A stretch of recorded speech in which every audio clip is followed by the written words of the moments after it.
자, 오늘 다시 갈라디아서 말씀으로 다시 나누겠습니다.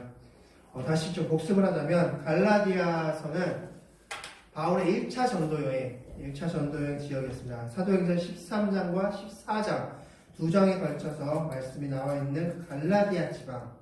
이 갈라디아 지방 크게 북갈라디아와 남갈라디아 어떠한 도시가 아니라 전체 지역을 말합니다. 그 당시에 이 갈라디아 지역인데 이제 북갈라디아 지역과 남갈라디아 지역이 있는데 지금 바울이 전도한 여정은 남갈라디아 지역입니다. 즉 남갈라디아 지역에 바울이 서신서를 보낸 것이 갈라디아서입니다.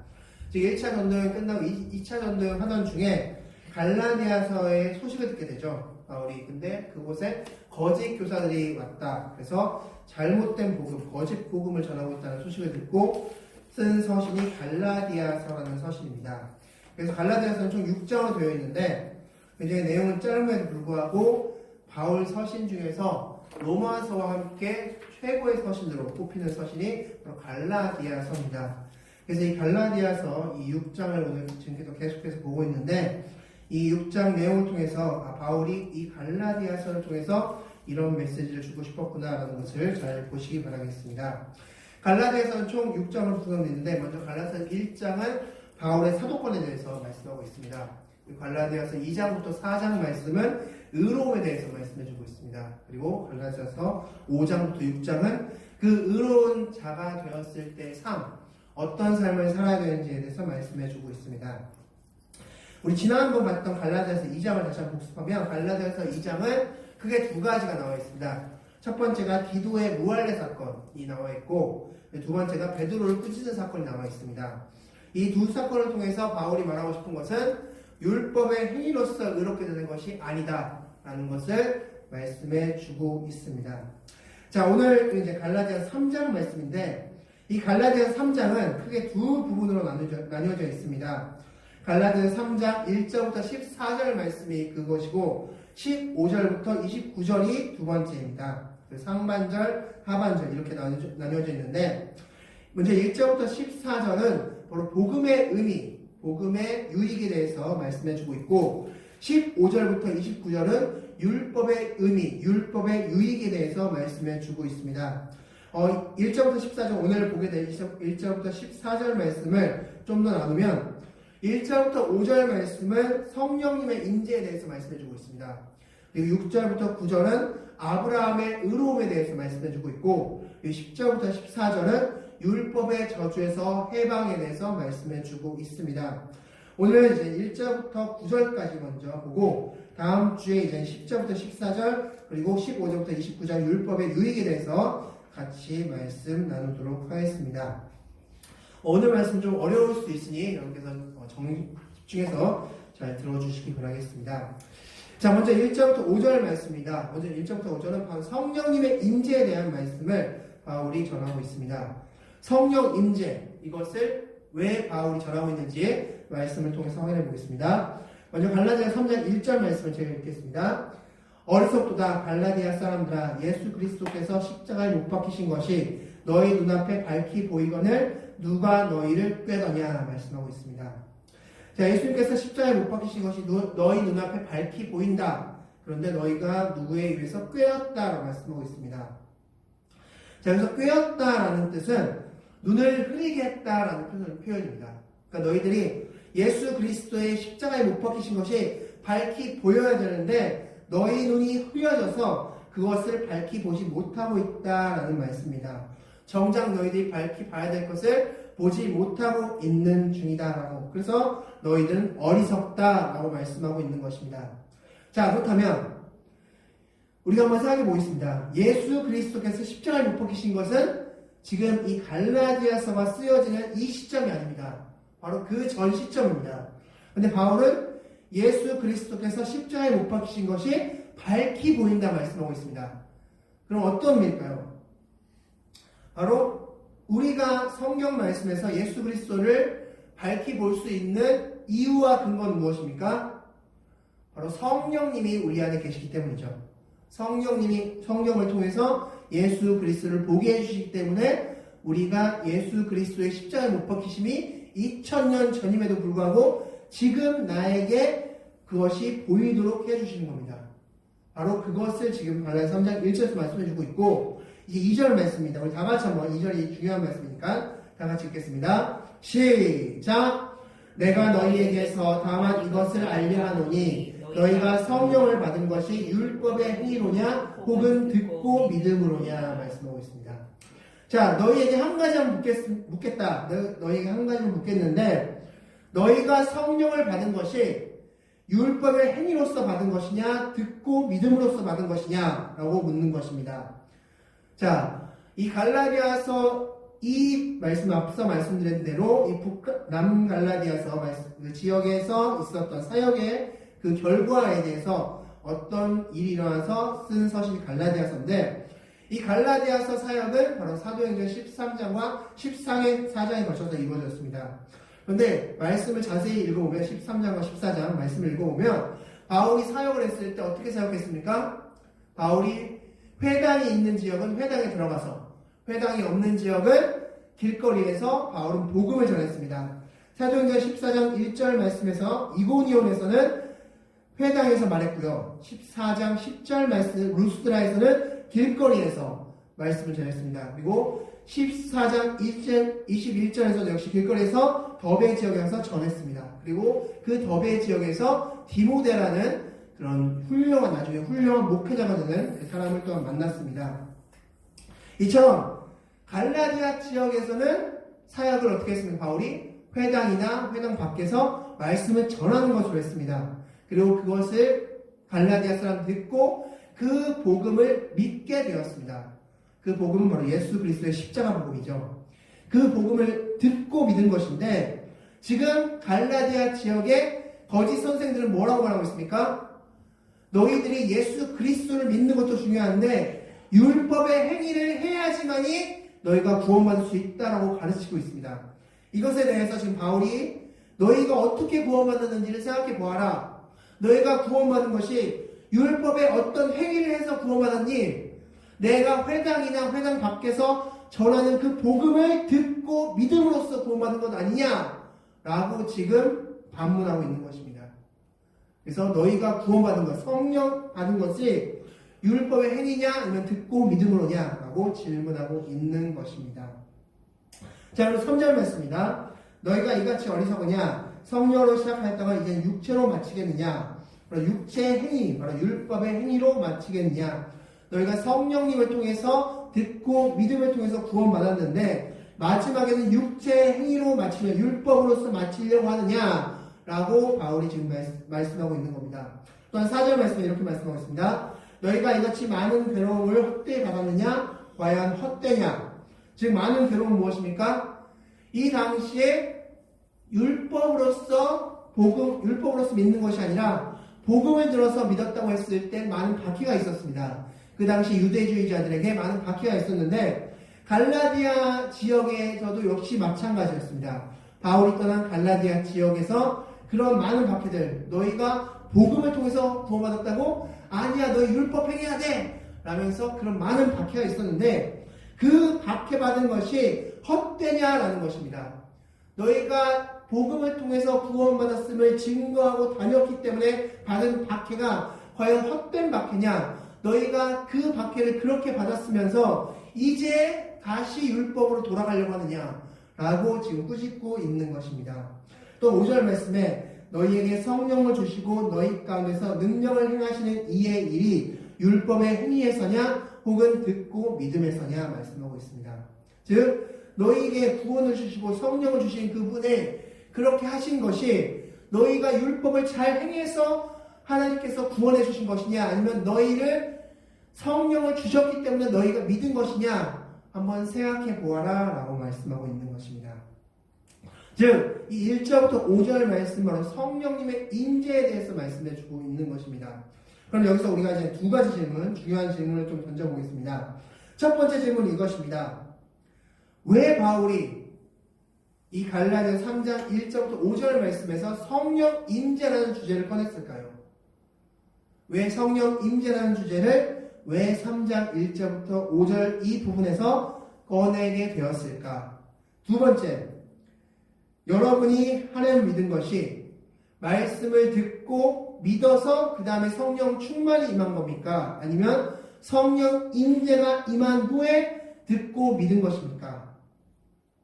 여러분들은 어떻게, 또한 이 갈라디아 사람들은 어떻게 해서 믿음이 생겼을까요? 듣고 믿었기 때문에 성령님이 오신 겁니까? 아니면 성령님이 오신 후에 듣고 믿은 것입니까? 전자일까요? 후자일까요?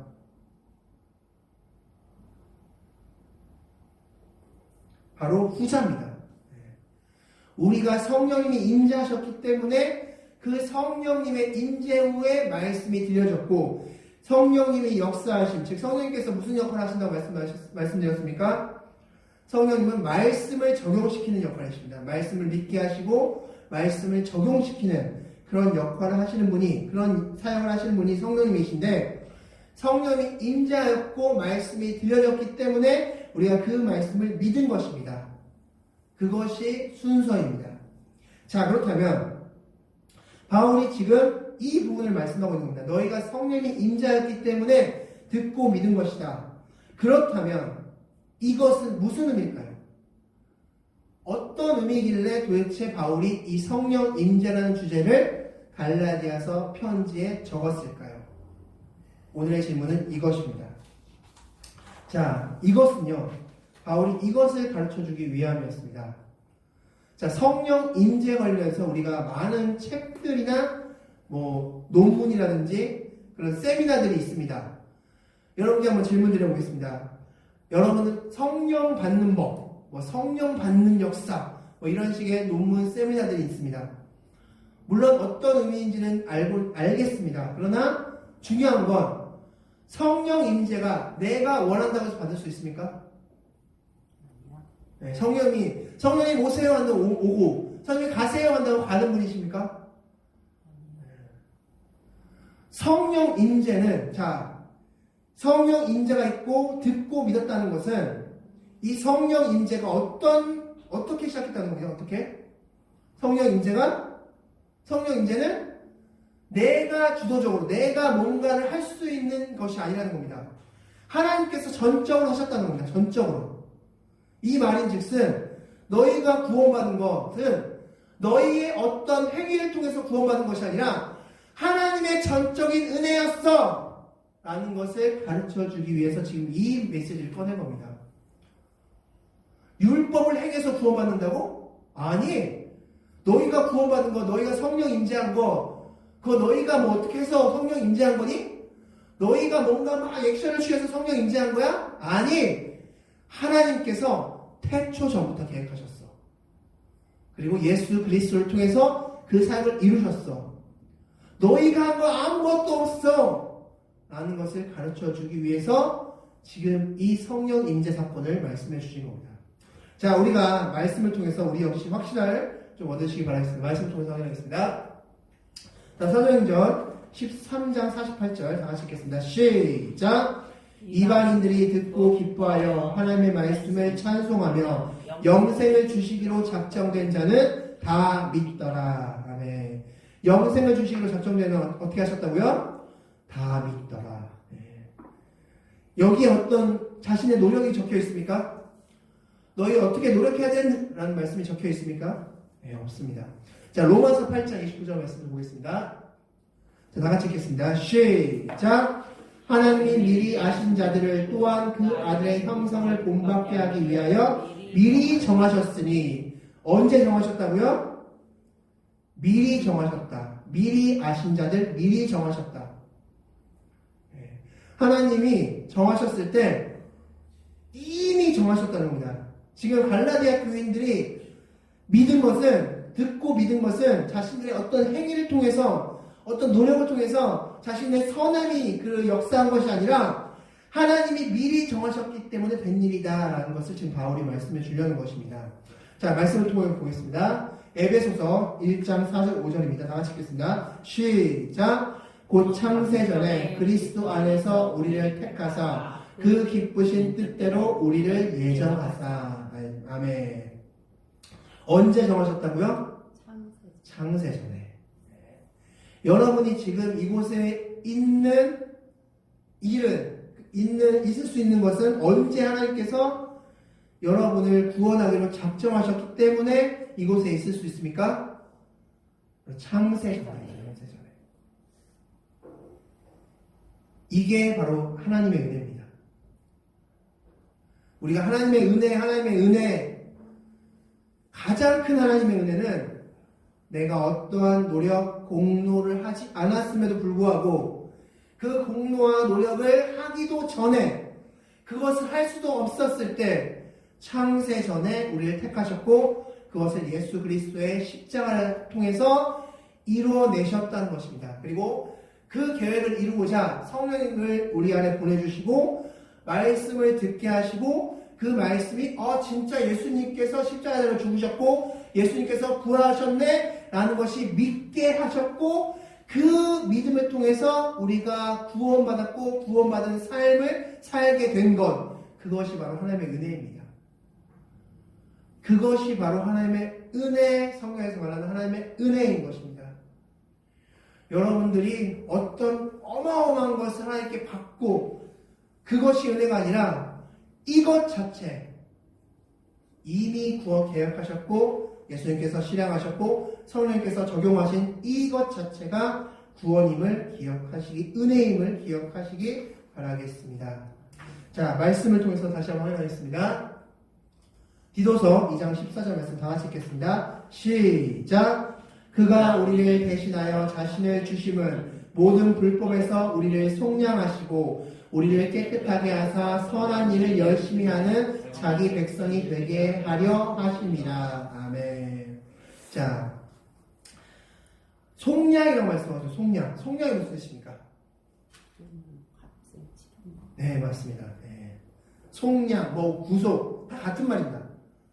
속량, 구속 다 같은 말인데 어떤 뜻이냐면 바로 값을 주고 구입했다는 뜻입니다. 이것은 노예시장 때 통용되는 말인데 어떤 노예를 내가 이 노예 살게 라고 해서 노예 값을 지불합니다. 그럼 그 노예가 이제 내 것이 됩니다. 그러면 이제부터 그 노예의 소유주는 바로 자기 그 소유주, 그 값을 주고 구입한 그 주인에게 노예의 소유권이 이전되는 것이죠. 하나님이 우리를 어떻게 속량하셨습니까? 예수님의 핏값으로 우리를 구입하신 겁니다. 사단에게 묶여있던 우리를, 야 사단, 내 예수 그리스도의 핏값을 내가 낼 테니까 이 사람을 위해서, 내 백성, 내 자녀인 이 사람을 위해서 내가 대신 핏값을 치를 테니까, 왜? 죄의 값은 핏값이기 때문에. 죄의 값은 핏값이니까 내가 대신 핏값 치를 테니까 그 대신 이 사람 내 자녀하게 해줘. 내 자녀로 삼겠어. 바로 이것입니다. 여기에 우리의 노력, 우리의 행위가 포함됩니까? 아니죠. 이것은 바로 그렇기 때문에 은혜라고 하는 것입니다. 은혜. 바로 그렇게 하나님께서 은혜를 베풀어 주셨는데 지금 갈라디아 지역에 온 그런 율법학자들, 율법주의자들은 지금 뭐라고 말하고 있습니까? 야, 예수님도 필요해. 그런데 율법의 행위도 필요해. 그래야지만 너희 구원받아. 라고 가르치고 있는 것입니다. 그것에 대해서 바울이 아니야. 너희들 어떻게 구원받았는지 생각해봐. 너희들 어떻게 구원받았는지 생각해봐. 라고 지금 갈라디아 3장 1절부터 5절 성령 임재 사건을 통해서 그 메시지를 드러내고 있는 것입니다. 우리도 마찬가지입니다. 우리가 어떻게 구원받았는지를 생각한다면, 그렇다면 우리는 하나님께 가지 못할 이유도 없고 하나님께서 은혜를 베풀어 주지 않으실 이유도 없습니다. 그러니까 이것을 여러분께서 정확하게 알고 신앙생활 하는 것과 정확하게 알지 못한 채 신앙생활 하는 것은 너무나 큰 차이가 있습니다. 그러니까 우리가 정말 정말 하나님께서 나를 창세 전에 계획하시고 예수님을 통해서 역사하시고 성령을 통해서 적용시키셨구나 라는 것을 정확히 아는 것, 그 믿음대로 살아가는 것, 이것이 중요함을 기억하시기 바라겠습니다. 자, 계속해서 이 메시지를 전한 다음에 6장부터 9절 말씀에서는 아브라함에 대한 예를 들고 있습니다. 이 말씀에 대한 예입니다. 사실은 그렇기 때문에 1절부터 5절 말씀에 이어지는 부분이 우리 6절부터 9절 말씀인데 아브라함의 의로움에 대해서 말씀해 주고 있습니다. 우리 6절 말씀 다 같이 읽겠습니다. 갈라디아서 3장 6절입니다. 읽겠습니다. 시작! 아브라함이 하나님을 믿음에 그것을 그에게 의로 정하셨다 함과 같으니라. 아멘. 자, 저를 봐주시기 바랍니다. 자, 갈라디아서 2장부터 4장은 어떤 내용이라고 말씀드렸습니까? 갈라디아서 2장부터 4장은 어떤 내용을 바울이 다루고 있다고 말씀드렸습니까? 바로 의롭게 되는 것에 대해서 말씀하고 있다. 그리고 5장부터 6장은 그 의롭게 된 자가 어떻게 사는 것이다 라고 말씀하고 있다. 그래서 갈라디아 총 내용이 그것이다 라고 말씀드렸는데 역시 갈라디아 3장은 바로 그 내용이죠. 지금 2장부터 4장에 포함되어 있습니다. 그렇기 때문에 지금 갈라디아 3장의 주제도 무엇입니까? 의로운 자입니다. 의롭게 되는 것입니다. 그런데 6절 말씀에 뭐라고 적고 있습니까? 아브라함이 하나님을 믿음에 그것을 그에게 뭐로 정하셨다? 의로 정하셨다. 그럼 의롭게 됐다는 겁니다. 자, 쉽게 말해서 이런 겁니다. 내가 서울대를 가고 싶습니다. 서울대를 가고 싶은데 언제 내 옛날 선배가 누군가가 서울대를 합격했다는 소식이 들려왔습니다. 그러면 나는 그 선배가 했던 방식을 그대로 하면은 서울대를 갈 수 있으면 못 겁니까? 네, 갈 수 있는 거죠. 원료상. 그러니까 아브라함이 의롭게 됐다는 겁니다. 그러면 내가 의롭게 되고 싶은데 아브라함이 의롭게 됐으니까 나는 아브라함이 밟았던 그 전철을 밟으면 되는 것입니다. 그럼 나도 의롭게 되는 것입니다. 그러면 질문이 이것이죠. 아브라함은 어떻게 해서 의롭게 되었는가? 가 바로 우리의 질문이 되어야 될 것입니다. 자, 그것을 알기 위해서 우리 창세기로 넘어가겠습니다. 창세기 말씀 여러분 펴주시기 바랍니다. 창세기 15장 말씀입니다. 창세기 15장으로 넘어가겠습니다. 우리 창세기에서는 좀 볼 게 많기 때문에 직접 성경 말씀을 통해서 보겠습니다. 창세기 15장 우리 6절 말씀 다 같이 읽겠습니다. 자, 바울이 이 부분을 인용한 겁니다. 창세기 15장 6절 말씀입니다.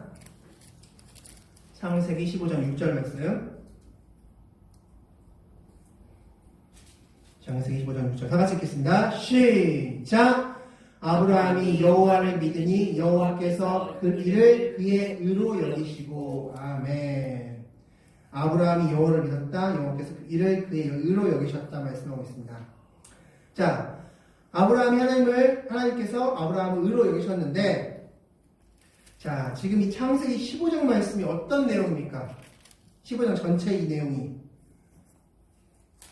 바로 종주권 제도 관련된 내용입니다. 종주권 약속.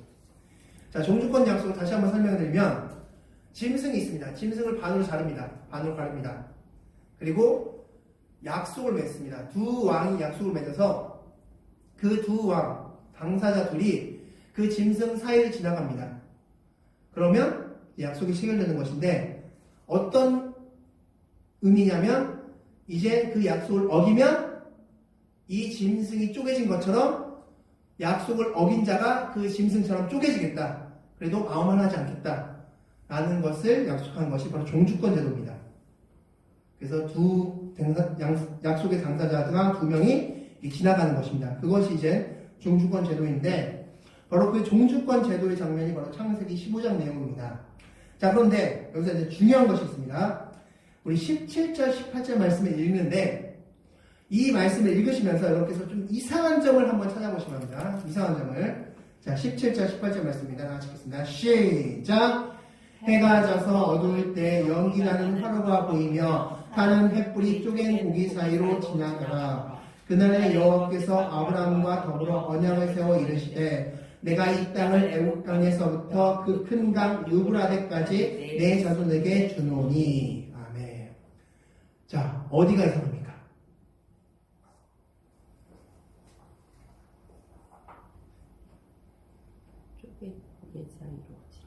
자, 지금 종주권 제도를 지금 묘사하고 있는 거죠. 자, 어디가 이상할까요? 자, 우리 맞추신 분께 제 사인을 선물로 드리겠습니다. 자, 어디가 이상할까요?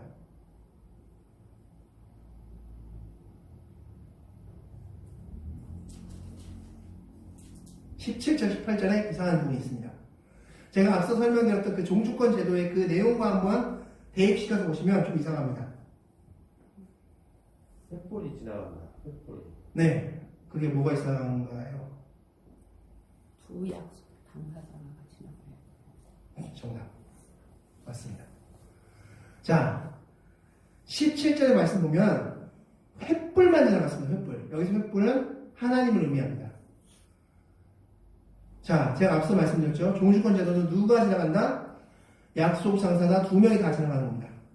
근데 지금 17절 말씀에 아브라함이 지나갔다는 말씀이 있습니까? 네, 횃불만 지나갔대요. 횃불만. 근데 18절 말씀 보면 아브라함과 더불어 언약을 세웠다 말씀하고 있습니다. 언약이 체결된 겁니다. 종주권 약속 언약이 체결된 겁니다. 무슨 의미일까요? 자, 하나님이 지나가셨습니다. 하나님만 지나가셨어요, 사실은. 사실적으로. 근데 18절에 약속이 체결됐습니다. 어떤 의미일까요? 그렇다면. 자, 5절과 6절은 그 약속의 내용이 나옵니다. 5절은 자손을 주겠다. 6절은 그것을 믿겠다. 그것이 약속의 내용입니다. 그 약속에 대해서 종주권 약속 언약을 행하는데 하나님 혼자 지나가셨는데 그 언약이 체결된 겁니다. 그러면 아브라함이 약속으로 내밀었던 그 믿음은 누구의 것이기 때문에 하나님 혼자 지나가도 상관없는 겁니까? 하나님의 것이기 때문에. 아브라함이 소유를 했지만, 아브라함이 믿음이라고 소유했지만 그 믿음이 하나님 것이기 때문에 아브라함과 같이 지나가든 하나님 혼자 지나가든 같은 의미라는 것입니다. 하나님 것이기 때문에, 이 하나님 소유이기 때문에 이 소유를 그냥 빌려준 것이고 임대한 것이기 때문에 이것을 이 임대하가는 사람과 같이 지나가든 아니면은 혼자 지나가든 상관없는 것이라는 겁니다. 어차피 그것의 그 약속의 내용을 모두 하나님께서 소유한 것이기 때문에 혼자 지나가도 약속이 성취된다 라는 것을 의미하고 있습니다. 그렇기 때문에 이 말씀은 무슨 말씀이냐면 하나님의 아브라함에게 믿음을 주셨고 그 믿음을 통해서 그 믿음을 지키겠다고 하나님께 약속했는데 그 믿음의 소유주가 하나님이기 때문에 곧 아브라함이 의롭게 된 것은 누구를 통해서 누구 때문에 아브라함이 의롭게 됐다는 말씀입니까? 하나님 때문에. 왜냐하면 아브라함의 믿음이 누구 것이기 때문에? 하나님 것이기 때문에. 그래서 하나님 혼자서 지나가도 그 약속은 체결된 것입니다. 그러니까 이 말씀은 지금 아브라함의 믿음이 누구 것이냐라는 것에 대해서 대답을 해주고 있는 장면입니다. 그래서 하나님 혼자 그 짐승 사이를 지나가신 것입니다.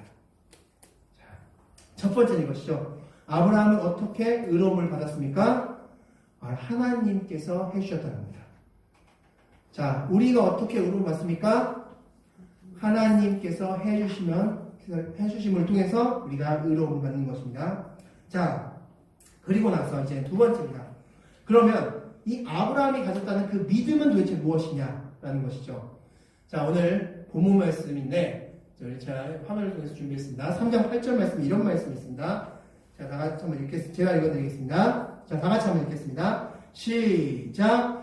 또 하나님이 이방을 믿음으로 말미암아 의로 정하실 것을 성경이 미리 알고 먼저 아브라함에게 복음을 전하되 모든 이방인이 너로 말미암아 복을 받으리라 하였느니라. 아멘. 자, 8절 말씀 보면 아브라함에게 무엇이 전해졌다고 말씀하고 있습니까?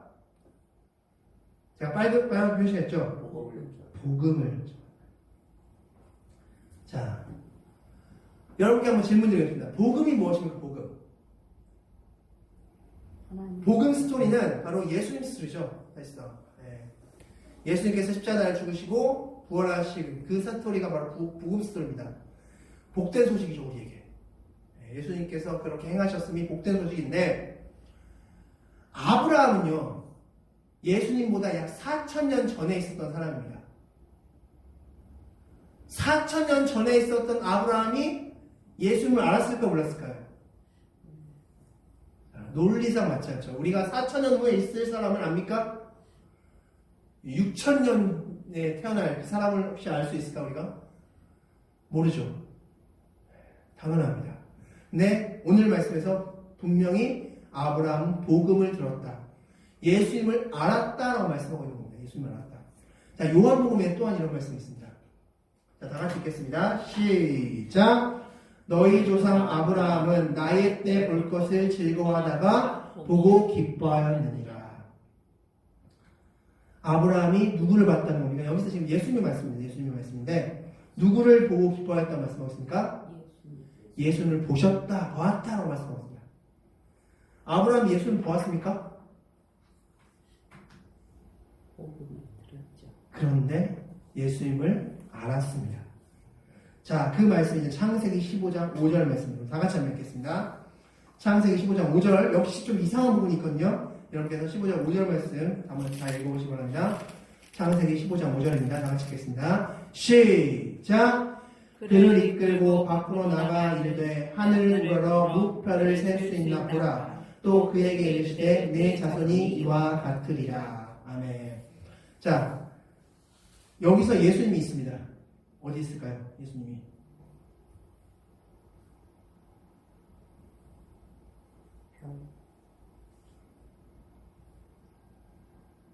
자, 지금부터 설명해 드리겠습니다. 지금 하나님께서 아브라함을 밖으로 이끌고 나가셨습니다. 그리고 나서 별을 보여주십니다. 그 당시에는 별이 화려했겠죠. 지금처럼 별이 안 보이는 상황이 아니고 엄청나게 많은 별들이 하늘에 떠 있었을 겁니다. 자, 그 별을 셀 수 있나 보라. 그러고 나서 말씀합니다. 보라 또 그에게 이르시되 내 자손이 이와 같으니라. 그렇다면 여기서 내 자손을 말씀하실 때 단수로 말하는 게 맞습니까? 복수로 말하는 게 맞습니까? 그죠? 지금 별을 어마어마하게 보여줍니다. 이 별처럼 될 거야. 그래서 네 자손이 이와 같을 거야. 그러면 상식적으로 복수로 표현하는 게 맞습니다. 이 정도 네 자손이 있을 거야, 이 정도. 근데 이 5절에 내 자손은 단수입니다. 단수. 한 사람을 말합니다. 한 사람. 누굴까요? 바로 예수 그리스도입니다. 창세기 12장 3절 말씀에서 땅의 모든 족속으로 복을 받게 할 수 있는 자. 오늘 그 8절 말씀 다시 한번 여러분 자세히 보시면 모든 이방인이 너로 말미암아 복을 받으리라 라고 말씀하셨죠. 창세기 12장 3절 말씀을 인용하는 것인데 이 모든 자손으로 인해서 복을 받게 할 수 있는 존재가 누구십니까? 바로 예수 그리스도입니다. 즉 하나님은 아브라함에게 지금 예수님을 보여주신 것입니다. 즉 아브라함에게 있어서 믿음, 아브라함이 가지고 있었다는 그 믿음은 무슨 믿음이냐면 바로 예수 그리스도가, 우리가 구약 신약이라고 말하죠. 구약은 무슨 뜻입니까? 구약? 옛 언약이요. 옛 언약. 무슨 언약입니까? 그러면? 예수님이 오심에 대한 언약이죠. 구약은 예수님이 오실 거야! 그 약속을 하신 언약입니다. 신약은 새 언약이죠. 새 언약. 무슨 언약을 하셨습니까? 예수님이 재림하신다는 언약이죠. 구약에선 바로 예수님을 언약하셨는데 지금 아브라함에게도 역시나 동일하게 예수님이 오실 거야. 그러면서 6절 말씀에 아브라함이 여호와를 믿음이 여호와께서 이를 그의 의로 여기시고, 바로 그것을 믿었고 하나님께서 그 믿음을 보시고, 물론 하나님께서 주신 것입니다. 그 믿음을 보시고 이것을 의로 여기셨다는 겁니다. 자, 다른 말로 말하면 우리가 의롭게 된다는 것은 그럼 어떤 믿음을 소유해야지만 우리가 의롭게 된다는 것입니까? 예수 그리스도에 대한 믿음을 소유한 자가 의로운 자다라는 것을 말씀해 주는 겁니다. 자, 이 약속은요 아브라함에게만 이루어진 것이 아니라 성경 말씀 곳곳에 여러 선지자에게 말씀했다는 것을 보여주고 있습니다. 사도행전 2장 25절 이하 말씀에 보면 다윗에게 이 복음이 전해졌고요. 사도행전 3장 24절 보면 사무엘 때부터 선지자들에게 이 복음이 전해졌고요. 히브리서 11장 26절에 보면 모세에게 이 복음이 전해졌습니다. 바로 구약의 모든 선지자에게 복음이 전해졌는데 그 복음의 내용은 무엇입니까? 예수 그리스도가 오실 것이다. 그것을 믿었을 때 하나님이 그것을 의로 여기셨다 말씀하고 있는 겁니다. 즉 우리가 의롭게 되는 것은 어떻게 의롭게 될 수 있습니까? 예수 그리스도를 믿을 때 의롭게 되는 것입니다. 예수 그리스도의 그 십자가 사건과 부활 사건을 믿을 때 그 믿음을 보시고 하나님이 너 의로워!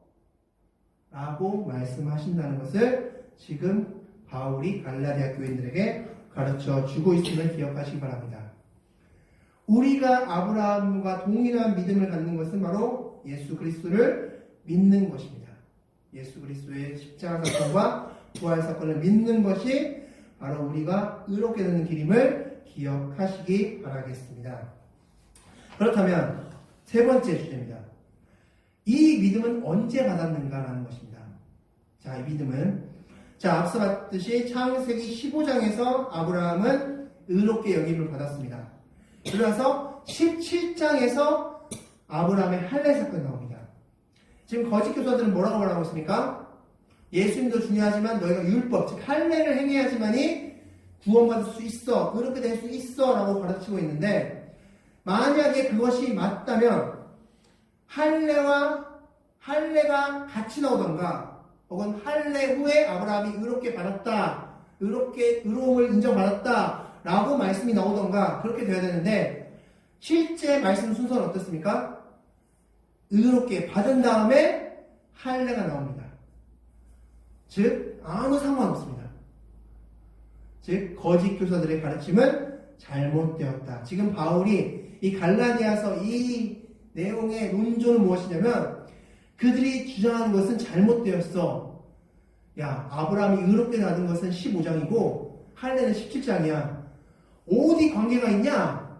근데 이 두 개가 합쳐져야지만 구원받는다고, 의롭게 된다고? 어디 성경에 어디 그런 말씀이 있어? 가 바로 지금 바울이 갈라디아 교인들에게 말씀하고 있는 것입니다. 자, 우리 마지막으로 우리 9절 말씀, 우리 다 같이 말씀 다 같이 한번 화면 보고 있으면서 갈라디아 3장 9절 말씀 다 같이 읽겠습니다. 시작! 그러므로 믿음으로 말미암은 자는 믿음이 있는 아브라함께 복을 받느니라. 아멘. 자, 그 믿음, 예수 그리스도를 향한 그 믿음이 있는 자는 아브라함과 함께 복을 받는다. 아브라함의 복을 받는다 말씀하고 있습니다. 그러면 질문 드리겠습니다. 아브라함의 복은 무엇입니까? 아브라함의 복은 바로 구원받은 자로서 영향력을 끼치는 복, 바로 축복권을 이야기합니다. 너를 축복하는 자에게 내가 복을 내리겠다는 축복권을 의미하는 것입니다. 우리는 예수 그리스도를 믿고 그 믿음을 통해서 의롭게 받은 자는 하나님께서 주시는 축복권이 있습니다. 바로 그 믿음을 소유한 자, 아브라함의 믿음을 소유한 자는 아브라함의 축복권을 소유한 자들이라고 말씀하고 있습니다. 아브라함의 복은 바로 축복권입니다. 그러면 그 복이 있다? 너희에게도 동일하게 그 복이 있다? 그럼 우리도 무슨 권을 받은 것입니까? 축복권을 받은 것입니다. 여러분의 누군가를 축복하면 하나님께서 그를 축복하신다는 겁니다. 그게 바로 아브라함의 복입니다. 그러니까 우리는 그렇기 때문에 누군가를 축복하고 누군가를 세워주는, 그래서 그 복을 마음껏 누리시고 그 복을 마음껏 사용하시는 그런 여러분들이 되시기 바라겠습니다. 아멘. 자, 갈라디아서 3장 1절부터 9절 말씀은 결론적으로 이것입니다. 너희가 어떻게 구원받았는지를 생각해봐라. 가 바울의 메시지입니다. 자, 말씀을 정리하겠습니다. 자, 1절부터 5절 말씀은 바로 우리의 행위와 상관없이 성령님께서 우리 오셨다라는 것을 말씀해주고 있고, 6절부터 9절 말씀은 우리의 행위와 상관없이 하나님께서 믿음을 주셨고 구원을 주셨고 의롭게 해주셨다라는 것을 메시지하고 있습니다. 여기서 중요한 것은 우리의 구원은 우리의 행위와 상관이 없다는 것입니다. 내가 구원받은 것이 내가 착해서 잘나서 대단해서 신앙생활 잘해서가 아니라, 열심히 해서가 아니라 바로 창세전에 계획하시고 예수님께서 실행하시고 성령님께서 적용시키셨기 때문에 듣고 믿음을 통해서 구원받았음을 기억하시기 바라겠습니다. 그것이 확실히 있어야지 정말 신앙생활이 이게 진정 신앙생활이구나, 이게 진정한 신앙생활이구나 라는 것을 확실히 아실 수 있으실 겁니다. 더 이상 이제 율법의 행위, 어떤 행위나 어떤 노력을 통해서 내가 하나님께 가까이 가려고 하는 그 노력이 아니라 이 믿음을 통해서 하나님께서 나를 구원해 주셨어. 이미 창세전에 나를 구원해 주셨어. 그 믿음으로써 하나님께 다가가시는 그런 여러분들이 되시기 바라겠습니다. 기도하겠습니다. 기도하시라 기도하겠습니다.